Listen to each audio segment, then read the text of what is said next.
ও বন্ধুসকল আপোনালোকে এটা নতুন নিউজ পাইছেনে একদম ইণ্টাৰেষ্টিং নিউজ শুনি পেলাই মই একদম পাগলা হৈ গৈছোঁ আৰু ভাবিছোঁ যে ময়ো এটা ভাল নিউজ এটা বনাই দিওঁ আপোনালোকক ক'বলৈ যে কি হ'বলৈ গৈ আছে বহুতেই ইণ্টাৰেষ্টিং হয় ইণ্টাৰেষ্টিং নিউজটো কৈ আছোঁ প্ৰথমতে আপুনি এইটো জানি লওক যে আপুনি বাৰু এতিয়ালৈকে এনেকুৱা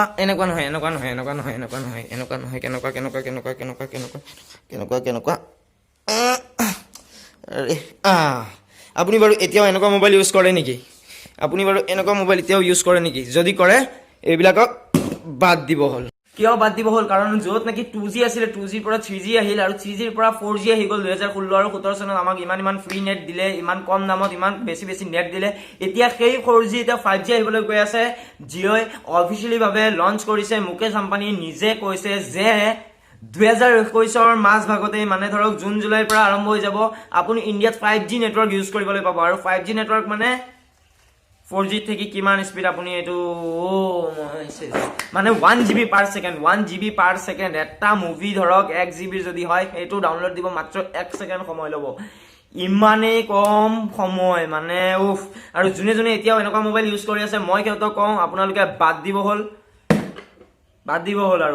এতিয়া আপুনি এটা 4G ফোন লৈ লওক মই কওঁ 4G বাদ দিয়ক আপুনি 5G লৈ লওক 800 মিলিয়নৰ অধিক মানুহে এই ভাৰতবৰ্ষত মোবাইল চলাই আৰু তাৰে 300 মিলিয়ন মানুহে এতিয়াও এনেকুৱা ফোন চলাই আছে ইয়া গাঁৱে চাই থাকে ধৰক বুজি পাইছে না আমাৰ দেউতা নিচিনা মানুহ কিয়তো মানে টিভিব ইমান নিবিচাৰে এইবিলাকে লৈ ফুৰে এতিয়া জিঅ'ই কি কৈছে মুকেশ আম্বানীয়ে কৈছে যে যোনবিলাকে এতিয়াও এনেকুৱা ফোন চলাই সিহঁতক 5G টোক ডাইৰেক্ট কনভাৰ্ট কৰিব নোৱাৰি সেইবাবে সিহঁতক প্ৰথমতে আমি 4G লৈ কনভাৰ্ট কৰিব লাগিব আৰু সেইবাবে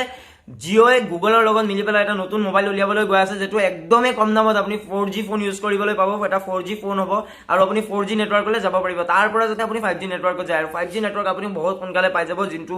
কৈ দিছে আপুনি গুগলত গৈ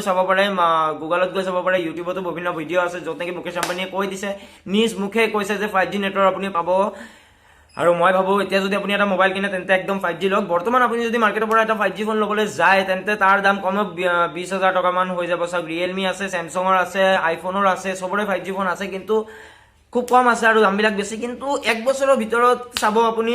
যিকোনো কোম্পানীৰে 5G ফোন ওলা হ'ব তাকো 10000ৰ ভিতৰত আপুনি পাই যাব 5G ফোন গতিকে নেক্সট আৰু এতিয়া যোনটো মোবাইল চলাই আছে সেইটো কি দি চলাই দিয়ক নহলে আৰু যদি আপোনাৰ বাজেটৰ লগত কথা আপুনি যদি ল'ব পাৰে লৈ ল'ব পাৰে আৰু যাৰ বাজেটৰ ইস্যু আছে তেন্তে কেইটামান দি ৰৈ যাওক আপুনি 5G লওক 5G ললে আপুনি 4G ইউজ কৰিব পাৰিলে 5G ইউজ কৰিব পাৰিলে আৰু 5G নেটৱৰ্ক আপুনি গম পাইছে নহয় যেনেকৈ 4G হওঁতে আমাক বহুত ফ্ৰী দিছিলে তেনেকৈ 5G হওঁতে আমাক বহুত কম দামত দিব আৰু গোটেই হোল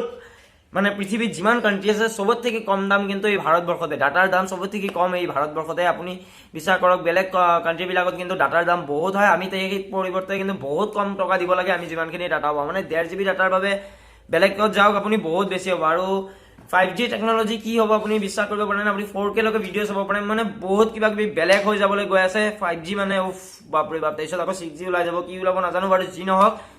5G উপভোগ ল'বলৈ সাজু হৈ থাকক জুলাই মাহৰ ভিতৰতে পাই যাব 2021 জুলাই মাহৰ ভিতৰত এই কাম সম্পূৰ্ণৰূপে আৰম্ভ হৈ যাব আৰু 21-22ৰ ভিতৰতো আপুনি টোটেল 5G উপভোগ কৰিবলৈ সক্ষম হ'ব ঠিক আছে এনেকুৱা কিছুমান ইম্পৰ্টেন্ট টপিকৰ ফেক্টছ লৈ মই আপোনালোকৰ মাজত আহি থাকিম মোৰ নাম বাবুন দেৱ চেনেলটো সাবস্ক্ৰাইব কৰি ল'ব লগতে বেল আইকনটো দবাই দিব ধন্যবাদ জয় অসম জয় ভাৰত